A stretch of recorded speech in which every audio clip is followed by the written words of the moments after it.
Okay, isang mapagpalang araw po muli mga kababayan. Kamusta kayo? Welcome back. Okay? After ng Holy Week, muli po tayo nagbabalik at this time pag-usapan po natin itong pahayag ng isang tao na masasabi natin na napakahusay, napakagaling, eksperto pagdating sa larangan ng political propaganda. Kaya palakpakan. Okay. So yan po mga kababayan, kamusta kayo? At siya nga pala, baka po pwede makiusap sa inyo mga kababayan. Baka po pwede pakisubscribe ang ating channel. Okay, maraming salamat po sa inyo. At shout out sa aking mga subscriber. Maraming salamat po sa inyo mga ma'am, mga sir, sa iyong pagtitiwala at suporta. Balang araw, lalaki rin po itong channel na ito sa awan ng Diyos. Okay, God bless. Maraming salamat po sa inyo lahat. Maingay itong maingay Okay, so yan po mga kababayan itong video ito po ay video ni dating Senador Antonio Trillanes. Okay? By the way, alam po ninyo mga kababayan tayo po ay marunong rumispeto sa isang tao. Bagamat ayaw mo natin sa kanya. Ako po ay hindi naniniwala sa kanyang kakayanan. Bilang dating senador. Okay? Bilang isang tao na marunong rumispeto, respetuhin po natin si Trillanes, si dating senador Trillanes. Siya po ay ating tatawagin base sa kanyang naging posisyon noon sa gobyerno. Bilang former senator. Antonio Trillanes, sir. Pahiram mo na ng video mo. Gusto ko lang sagutin base sa aking opinion, pananaw sa mga nangyayari sa ating bansa. Okay? So ito po, mga kababayan, pakinggan po ninyo ang sinasabi nitong ni dating Senador Antonio Trillanes. Lasapin ninyo ang kanyang pahayag, paliwanag, kung tanggap ba ng inyong konsyensya, ng inyong puso. Okay? At kung hindi nyo naman tanggap, nasa inyo po. Nasa inyo. Ito po ang pahayag, paliwanag ni dating Senador Antonio Trillanes. Sa mga nagsasabi na ang lahat ng mga nangyaring ito ay isang political na away between Marcos at Duterte. 2017 pa lang ay final ko na ang kaso. Wala pa po sa pwesto si President Marcos. Halos 8 taon na inimbestigahan ito ng ICC. Nabunga lang ito ngayong panahon na presidente si President Marcos. Hindi po ito panggigipit kay Duterte, kundi isa po itong katunayan na mayroong hustisya sa mundo. Kaya patuloy ko pa rin itataya ang buhay ko para sa inyo. Dahil alam ko, punong-puno tayo ng pangarap na gusto nating magbago ang bansa natin. Kaso nga lang walang tumatayo, walang nakikipaglaban, at walang totoong nagmamahal. Masakit man tanggapin, Pilipino tayo, pero binababoy tayo. Kaya ako ito pinaglaban. Okay. So yan po mga kababayan. Sabi ni Antonio Trillanes, dating Senador Antonio Trillanes, sabi niya, diyan daw po sa mga nagsasabi na ito pong awayan sa politika ay away ng Marcos Duterte. Ito po aking sagot dyan. Ito po aking opinion dyan kay dating Senador Antonio Trillanes. Okay? Alam po ninyo itong sinasabi na nabanggit ni Trillanes, dating Senador Antonio Trillanes, na awayan ni Duterte at ni Marcos. Ako po ay hindi naniniwala dyan. Bakit? Ito po ang aking opinion. Ito po nangyayari sa ngayon. Ito po ay hindi lang away ni Duterte at Marcos. Ito po ay away ni Duterte versus Marcos, Pinglawan, Dilawan, at komunista. Sana po sila laban sa kay Duterte, sa mga Duterte.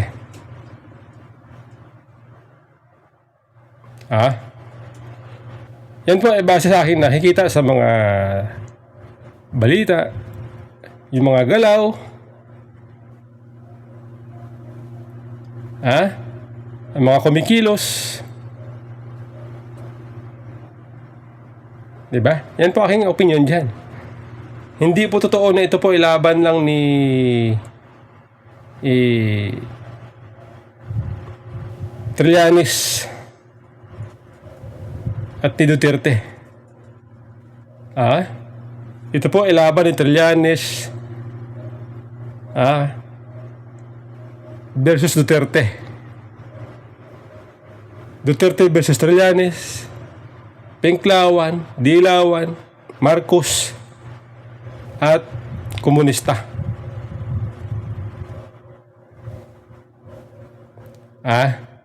Bakit ka ninyo? Tingnan nyo ngayon kung sino ang mas masigasig na magpresenta ng mga witness sa ICC. Sino?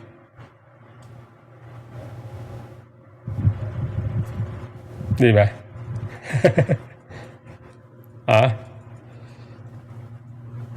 Sino-sino ngayon ang mga nagtatanggol laban o lumalaban sa war on drugs? Sino-sino yan? Alam nyo na yun, mga kababayan. Kung sino-sino itong mga tao, grupo na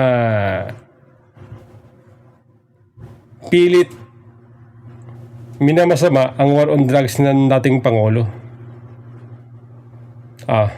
Ngayon, sa bahagi naman ni Pangulo Marcos, ay hindi rin po mangyayari itong pag-aresto ng ICC sa dating Pangulo kung ay hindi nakipagtulungan si Marcos. Bagamat sinasabi niya, hindi kasi Interpol malabo po yun. Malabo po yun. Yan po ay palusot na lamang.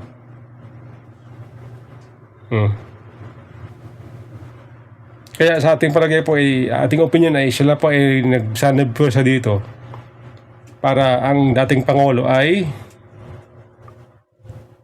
ipadala sa ICC dahil sa isang layunin nila.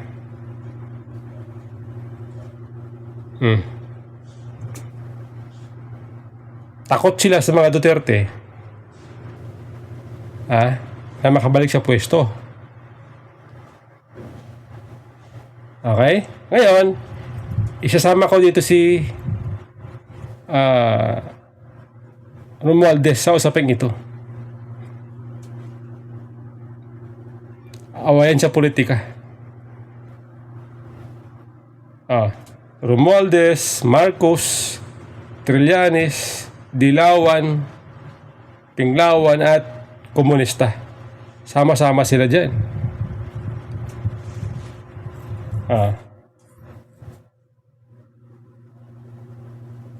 Di ba?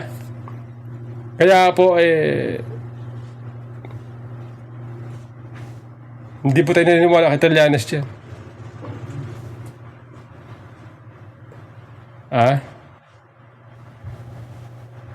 Ngayon, sabi pa ni Trillanes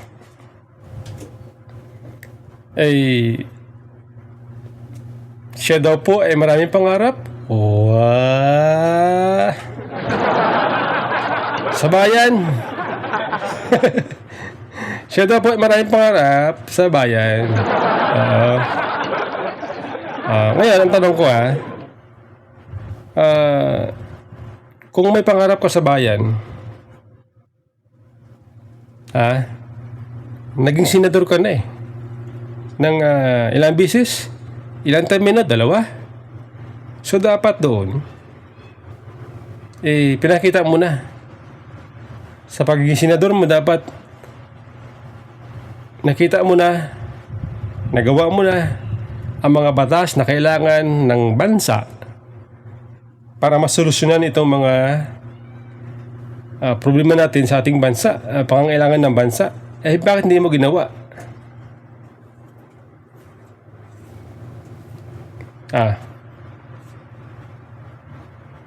Ngayon, sa aking palagay, kung bakit ito sinasabi ni Trillanes ngayon, nagpapaliwanag siya. sa aking palagay, gusto niyang isalba ang lumagapak na trust rating ni BBM. Diba? Gusto niyang mawala ang galit ng tao kay BBM. Kasi di ba nakita nyo ngayon sa bansa, maging sa labas ng bansa, ang galit ng tao sa gobyerno.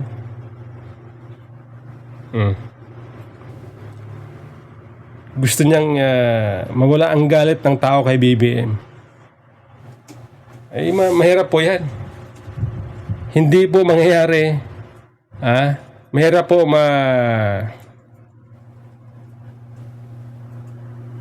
mawala ang galit ng tao kay BBM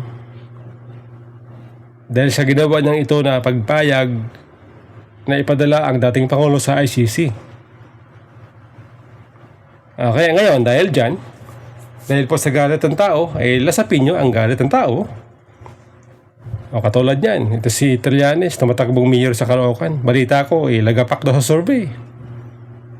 10% lang yata ang kanyang nakuwang trust rating sa Caloocan.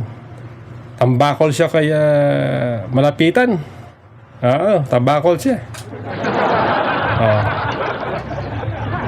Siya po ay nahirap manalo sa ngayon kahit ng mga nakaraang eleksyon. Hirap na hirap siyang manalo.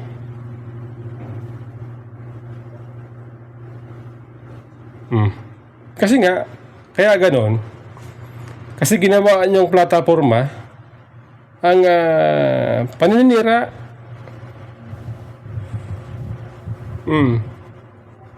Di ba? Kasi hindi lang naman niyang ginawa kay Duterte, kay Binay. Di ba? Ginawa nila yan kay Binay. Yung iba naman, mga pinglawan noon. Mga pinglawan noon,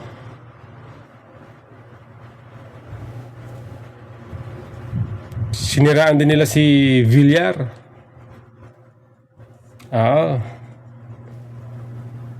Nagtagumpay sila noon kay Villar at kay Binay. Dahil si Binay po ay hindi nanalo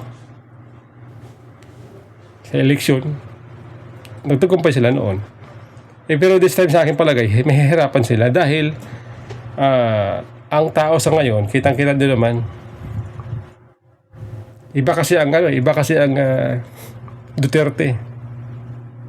Nakatanim na sa isip ng tao, sa mata ng tao, ang kanilang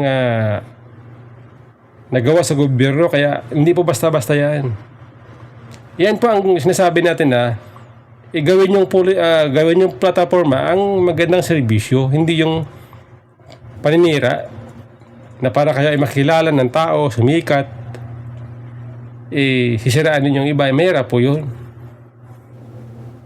Mahirap po yun. Kaya tingnan nyo ngayon ang mga dilawan, palubog na, wala na. Hirap na hirap sila manalo sa election ngayon. Di ba? Ngayon, sabi ng Trillanes, sabi pa ng Trillanes, binababoy daw po tayo. Ito, ulitin natin. Bakit man tanggapin, Pilipino tayo, pero binababoy tayo. Kaya ako ito pinaglaban. Ayan. Tayo daw po ay binababoy. Sino? Sino ang bumababoy? Si Duterte? Yan ba? Ito ang aking masasabi dyan. Ito pa aking opinion yan, Ito pa aking opinion. Okay? Ay, alam po ninyo,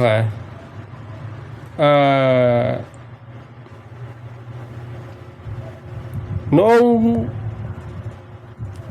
2022, bago bumaba si dating Pangulong Duterte sa Malacanang, ang kanyang trust and approval rating ay 75%. Okay, so ibig sabihin nun, gusto ng tao ang kanyang mga pulisya, katulad ng war on drugs, na siyang Dahilan ngayon kung bakit siya napunta sa ICC. Okay? 75% ng kanyang approval rating, trust rating noong bago bumaba sa Malacanang. So, ibig sabihin yan, ang pulisya ni Duterte na war on drugs, gusto ng tao yan. Gusto ng tao. Dahil kung ayaw ng tao, dapat nun, bagsak si Duterte sa approval rating at saka sa trust rating. Ganun lang po kasimple yun. Kung ayaw ng tao sa kanyang mga pulisya. O, diba? Kaya nga gustong-gusto ng tao si Duterte, ang kanyang mga pulisya, kaya mataas ang kanyang trust rating. Sino ba naman ang taong loko-loko na mangarap na ang kanyang bansa ay maraming kriminal, nakakatakot, maraming adik? Walang ganon. Maliban na lamang kung meron kang personal interest. Kaya mo binabatikos ang war on drugs.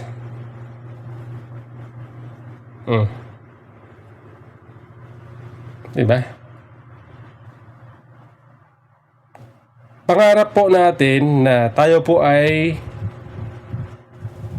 ligtas na naglalakad sa kalye, gabi man o araw. Pangarap po natin na tayo po ay natutulog na mapayapa, na walang papasok sa bahay mo. Isang bisis ikaw ay pagnanakawan, kung pag nagkataon ikaw pa ay patayin pa, gahasain pa. Pangarap po natin na tayo po ay mapayapa, matulog na mahimbing. Yun po ba? Pambababoy ba yun? Yung ginawa ni Duterte, pulisya ni Duterte na war on drugs, peace and order, yun po ba pambababoy?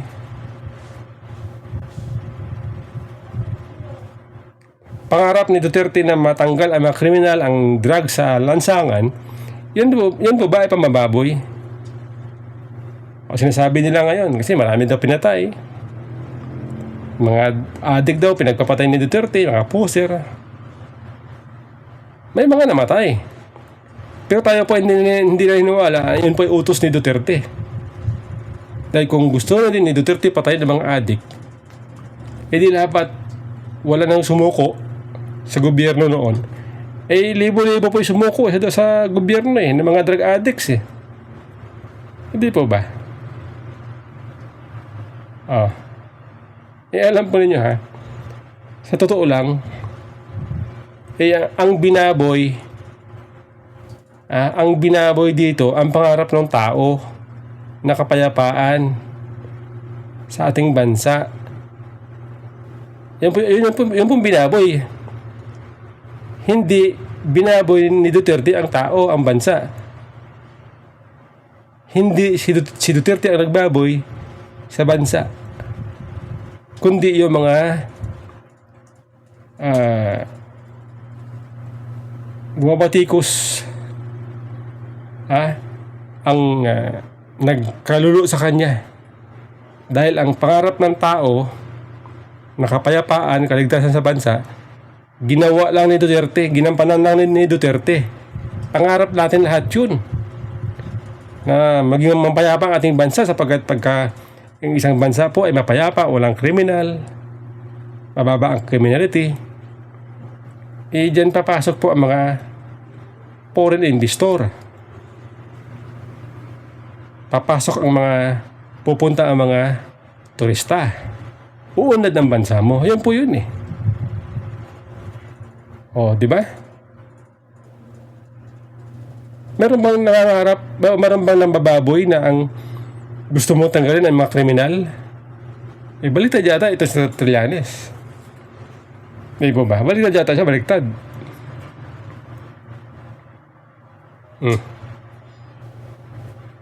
Di po ba?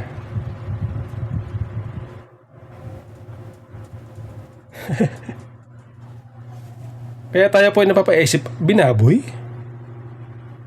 tayo? Ah. Hindi yata, di ba? Pangarap natin na ating mga anak ligtas makauwi. Pangarap natin na tayo po ay habang natutulog, eh walang mangganggambala sa'yo. Ah, di ba?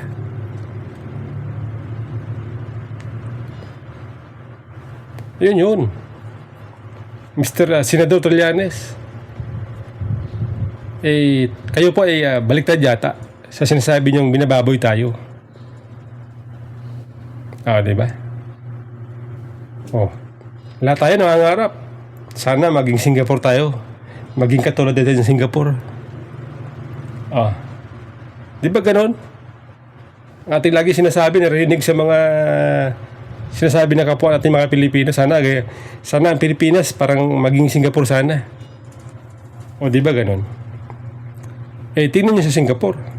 Ultimo ng basura, bawal dun. O, di ba? Ultimong basura, bawal dun. Sa Singapore. Bawal magtapon ng chewing gum. Kasi huhulihin ka. Yeah.